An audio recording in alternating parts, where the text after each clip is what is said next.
Hello dear students, I welcome you on Mokopedia. My name is Maipal Singh and in today's class of quantitative aptitude we will study about the probability. तो probability के हम दो तीन topic already cover कर चुके हैं और इस वाले पार्ट में हम वो क्वेश्चंस करेंगे जहां पर बॉल से रिलेटेड क्वेश्चंस आते हैं कि जैसे किसी बैग में आपको बहुत सारी बॉल्स गिवन होती हैं और उन बॉल्स में से कुछ बॉल्स को निकाला जाता है और उनकी प्रोबेबिलिटीज पूछी जाती हैं, राइट। तो इस टाइप के क्वेश्चंस भी आपसे फ्रिक्वेंटली पूछे जाते हैं।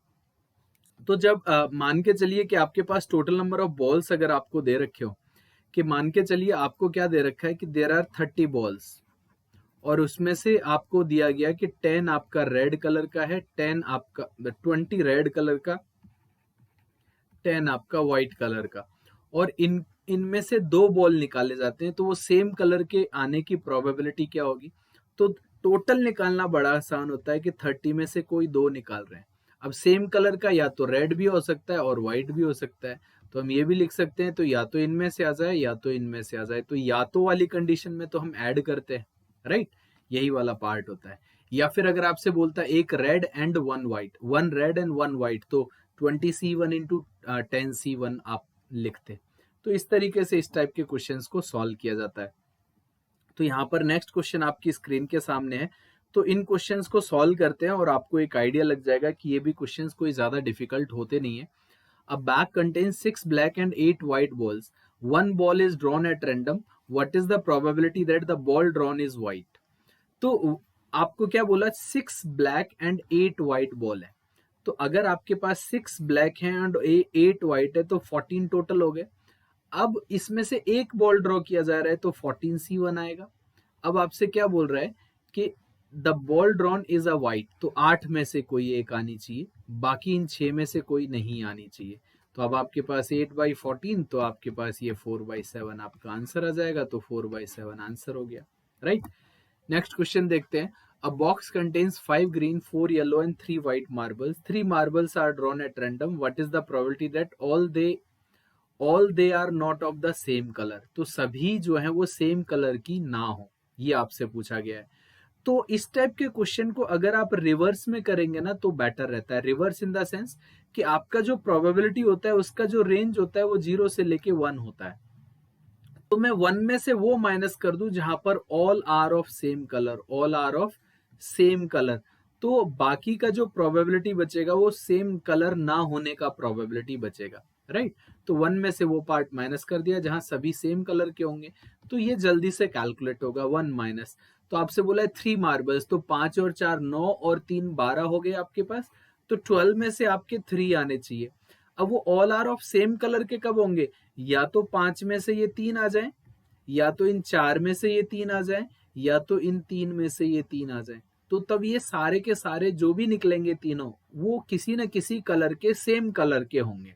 तो वो सेम कलर वाला पार्ट अगर हम 1 में से माइनस कर दें तो आपका आंसर कैलकुलेट हो जाएगा। तो 1 माइनस और अपॉन में क्या जाएगा आपके सामने, 5C3 आपका कितना होता है, वो 10 होता है, और 4C3 आपका 4 ही होता है और ये 1 होता है।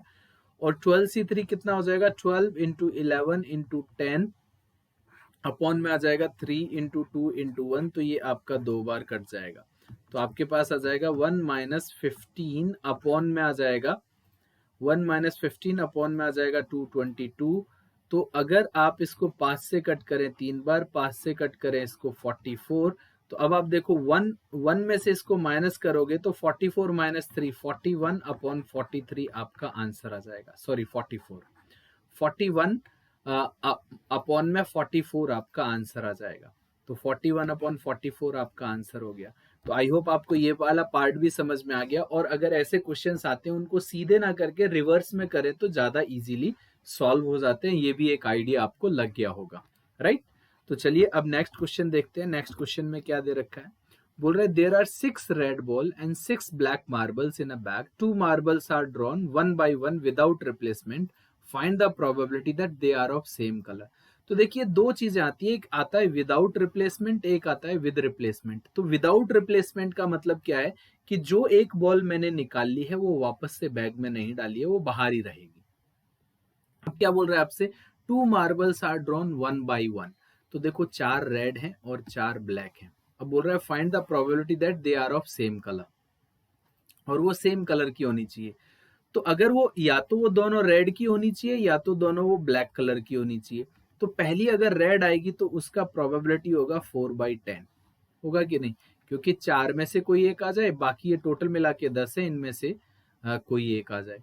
अब विदाउट रिप्लेसमेंट है तो जो निकल गया ना वो वापस नहीं जाएगा, तो अब रेड ही कलर का आना चाहिए, तो 3 और टोटल में से भी एक कम हो गया। तो या तो ये केस बनेगा या तो मेरे पास बनेगा तो रेड होगा या तो फिर ब्लैक होगा, और वाला केस, और वाले केस में, और ये दोनों चीजें एक साथ हो रही है तो मल्टीप्लाई कर रहे हैं। तो ये सारी चीजें मैं आपको परमुटेशन कॉम्बिनेशन में समझा चुका हूँ कि कहाँ पर मल्टीप्लाई करते हैं और कहाँ पर हम एडिशन करते हैं। तो अब ब्लैक की अगर बात करेंगे तो ये 6/10 और फिर एक कम हो गया तो 5/9, तो वो तो टोटल में से भी कम होगा और यहाँ से भी कम होगा, राइट। तो आई होप आपको इतना पार्ट क्लियरली समझ में आया।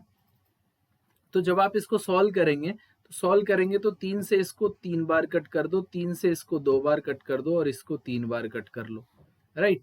और 2 से इसको 2 बार कट कर लो, 2 से इसको 5 बार कट कर लो और 2 से इसको भी 5 बार कट कर लो। तो ये वाला पार्ट आपके पास क्या हो गया 2/15 और ये वाला पार्ट क्या आ गया आपके पास 5/15, राइट। तो 15 तो नीचे है तो ये 7/15 आपका आंसर आ जाएगा। आई होप आपको इतना पार्ट क्लियरली समझ में आ रहा है, राइट। इसमें कोई प्रॉब्लम नहीं हुई होगी। चलिए अब नेक्स्ट वाला क्वेश्चन देखते हैं। तो नेक्स्ट वाले क्वेश्चन में ये वाला पार्ट, अगर आप नेक्स्ट वाले इसी क्वेश्चन में देखेंगे तो ये 5 और ये 5/3, तो यहाँ से कट भी कर सकते थे कि फिर से, लेकिन ऐड करने के लिए प्रॉब्लम होती है, इसलिए मैंने ये बेस वाला पार्ट सेम रखा। 7/15 आपका आंसर आ गया। अब यहाँ पर आता है विद रिप्लेसमेंट।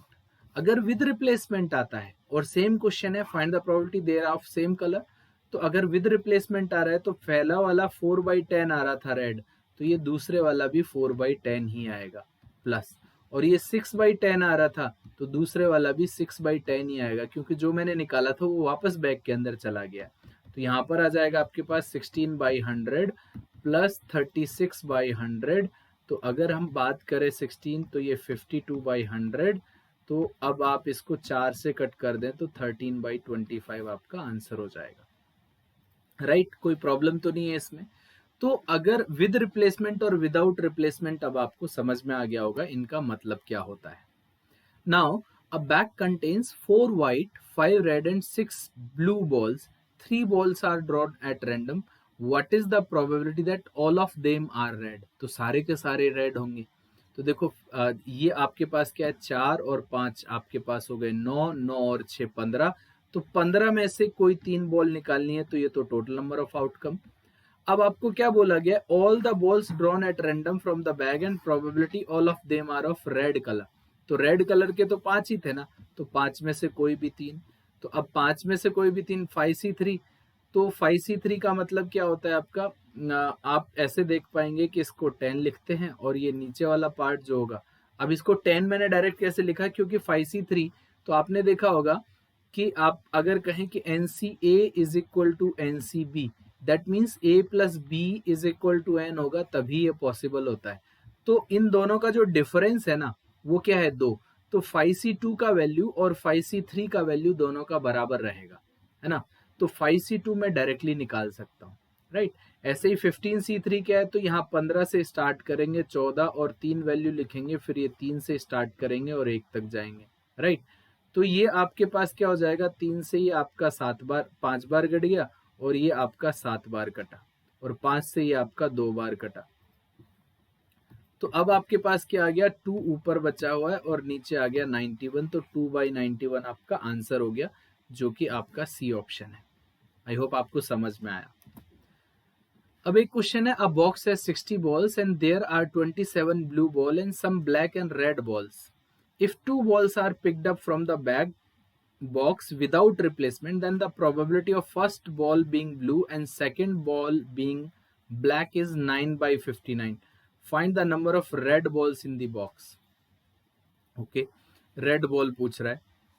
तो अगर हम देखें टोटल मिला के तो 27 बॉल है और 27 आपके पास ब्लू बॉल है, तो 60 में से आपके पास 27 तो ब्लू है, राइट। तो बाकी जो 33 बचेंगी वो आपके पास क्या होंगी, ब्लैक और रेड बॉल होंगी, right. If two balls are picked up from the box without replacement, देखिए क्या बोला गया, without replacement, then the probability of the first ball being blue, तो पहली बॉल ब्लू होगी और सेकंड बॉल ब्लैक होगी। तो अगर मैं ब्लैक बॉल मान लूं x और ब्लू बॉल मान लेता हूं 27, तो पहली बॉल ब्लू आने की प्रोबेबिलिटी क्या होगी, 27/60।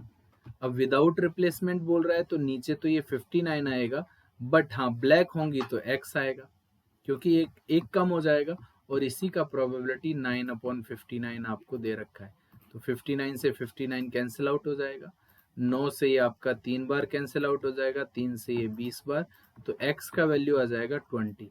दैट मीन्स अगर ब्लैक अगर 20 है तो रेड आपके पास 13 बॉल है, तो आंसर क्या हो जाएगा 13। यही आपसे पूछा है, find the number of red balls in the box. तो कहीं ना कहीं बीच में प्रोबेबिलिटी भी आ गया, उसमें नंबर ऑफ बॉल्स भी निकलवा रहा है, तो यूज तो आपका इसमें प्रोबेबिलिटी ही हो रहा था। एक और क्वेश्चन आपको दे रखा है, बहुत ही अमेजिंग क्वेश्चन है, प्रीवियस ईयर क्वेश्चन पर बेस्ड है। बोल रहा है Manas has 15 blue and pink and white balls in his bag, number of each ball is different in the bag. तो नंबर ऑफ ईच बॉल्स मतलब अगर आपके पास ब्लू बॉल है, पिंक है और व्हाइट है, तो उनका जो नंबर है ना वो सबका अलग अलग है।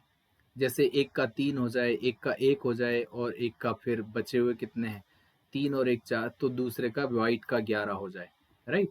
तो सबका जो नंबर है वो अलग अलग है।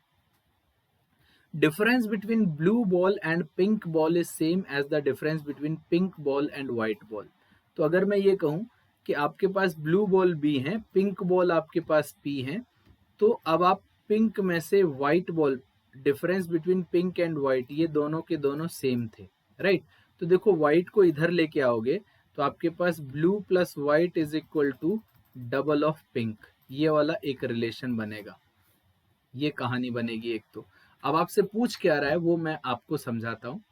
अब पूछ रहा है कि probability of selecting one white ball from the bag is greater than 0.2, then the number of white balls in the bag can be. तो number of white balls bag में कितनी हो सकती हैं, क्या 3 हो सकती हैं या 4 हो सकती हैं या 5 या 7 या 9, उनमें से कौन से कंडीशन सेटिस्फाई करेंगे, उनको आपको बताना है कि सभी करेंगे या इनमें से सी करेगा या डी करेगा या फिर डी ई करेगा या सी डी ई करेगा या फिर बी सी डी करेगा, इस तरीके से आपको बताना था।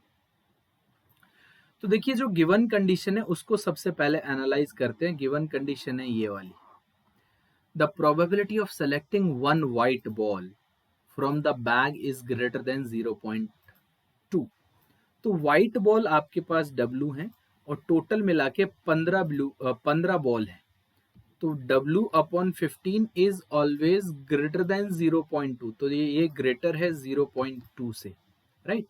अगर मैं ये कहूं कि अगर ये मान के चलो 0.2 के बराबर भी होता तो ये 1/5 होना चाहिए ना, 1/5, और नीचे अगर 15 है तो ऊपर आपके पास क्या होना चाहिए 3। तो अगर 1/2 के बराबर भी होगा ना तो व्हाइट कम से कम 3 होंगी, तो 3 से तो ज्यादा होनी चाहिए, तो ये तो मेरा आंसर कभी होगा नहीं, तो ये तो मैं कभी भी आंसर नहीं करूंगा। दैट मीन्स ये मेरा आंसर कभी नहीं हो सकता क्योंकि इसमें ए आ रखा है। हाँ, अब 4 5 7 और 9 में से कौन सा फॉलो करेगा वो भी चेक कर लेते हैं। तो देखिए इसका मतलब ये भी है ना कि देखो W, तो इसका मतलब तो ये भी है कि W में अब ये तीनों कलर मैं अगर ऐड करता हूं, कौन कौन सा, W plus blue plus pink, तो दोनों सबका जो प्रोबेबिलिटी है वो 0.2 से बड़ा है, राइट। तो देखो अगर आप ऐसे बात करें कि ये जो आपके पास है W plus B plus P, ये सब मिला के 15 होगा, राइट। तो लेकिन आपको बोल रहा है कि W प्लस बी जो है ना वो 2p के बराबर है, यहाँ पर ये कैलकुलेट किया था। तो इस इक्वेशन में अगर हम ये रख दें कि 2p plus p is equal to 15, तो 3p इज इक्वल टू 15, तो p का वैल्यू तो हमेशा 5 आएगा। तो पिंक बॉल तो हमेशा आपकी 5 आएंगी, पिंक बॉल हमेशा कितनी आएंगी 5। तो अगर मैं यहाँ पर एक चार्ट बनाऊं कि पिंक बॉल तो मेरे पास 5 रहेंगी, तो ब्लू कितनी होनी चाहिए और व्हाइट कितनी होनी चाहिए, यही तो बोल रहा है। तो पिंक तो मेरे पास हर बार 5 आएंगी, पिंक तो मेरे पास हर बार 5 आएंगी, और ये व्हाइट जो है वो कम से कम 4 होंगी। तो अगर मैं व्हाइट को 4 रखता हूं तो ये 5 और 4 9 हो गया, 5 और 4 9 हो गया। अब यहाँ पर फिर कितनी बचेंगी 6, तो आपकी व्हाइट जो है वो 6 भी हो सकती, ब्लू जो है वो 6 भी हो सकती हैं, राइट। तो यही पूछ रहा है ना, then the number of white balls, तो व्हाइट बॉल 4 हो सकती हैं और ये 6 हो सकते हैं। अगर व्हाइट बॉल को मैं 5 मानता हूं, तो 5 और 5 10, तो ये भी 5 हो जाएंगे। बट ये कंडीशन सेटिस्फाई नहीं करेगी आपकी। क्यों नहीं करेगी? क्योंकि आपको यहाँ पर सीधे सीधे बोल रखा है number of each balls is different. यहाँ पर तो सभी के 5-5 नंबर आ गए, तो ये भी पॉसिबल नहीं है। तो अगर मैं इसको 6 करता हूं, तो ये आपका 6 और 5 11 और ये 4 हो जाएगा। अगर मैं इसको 8 करता हूं, तो यहाँ पर 2 आ जाएगा। अगर मैं 9 करता हूं, तो यहाँ पर 1 आ जाएगा, राइट। तो अब आप देखिए कि 4 भी पॉसिबल है, 6 भी पॉसिबल है, 8 भी पॉसिबल है। नहीं, 6 8 रखूंगा, हाँ 7 और 7 भी पॉसिबल है। अगर मैं 7 रखता और यहाँ 5 रखता, तो ये 2 आता, ये 3 आता। तो देखो 6 भी पॉसिबल है, 7 भी पॉसिबल है, 8 भी पॉसिबल है, 9 भी पॉसिबल है। तो देखो 5 पॉसिबल नहीं था, 4 भी पॉसिबल है, 7 भी पॉसिबल है, 9 भी पॉसिबल है। तो बी सी डी ओनली हो जाएगा, बी डी ई ओनली हो जाएगा। तो ऑप्शन आपका बी रहेगा। तो यहाँ पर 5 पॉसिबल नहीं ना, 3 पॉसिबल नहीं था, 4 भी हो सकते हैं, 7 भी हो सकते हैं, 9 भी हो सकते हैं। अगर एक और ऑप्शन 6 वाला भी होता, तो वो भी हम आ, मान सकते थे, क्योंकि 6 भी पॉसिबल है। तो यही आपसे पूछा गया था कि भाई व्हाइट बॉल्स कितनी हो सकती हैं। तो व्हाइट 5 के अलावा कितनी भी हो सकती थी, बट 10 नहीं हो सकती थी, क्योंकि अगर 10 में रखता, तो 10 आपके पास व्हाइट हो जाती, पिंक आपके पास 5 हो जाती, तो फिर ब्लू के लिए कोई जगह ही नहीं बचती, राइट। आई होप आपको ये भी समझ में आ रहा है। तो इस वाले चैप्टर में मैंने आपको वो सारे के सारे क्वेश्चंस करा दिए बॉल से रिलेटेड, जो भी आपके एग्जाम में आ सकते थे और जितने भी टाइप के क्वेश्चंस बन सकते थे, राइट। सो नेक्स्ट वाले पार्ट में कुछ मिसलिनियस क्वेश्चंस और करेंगे। Thank you so much, bye bye and take care.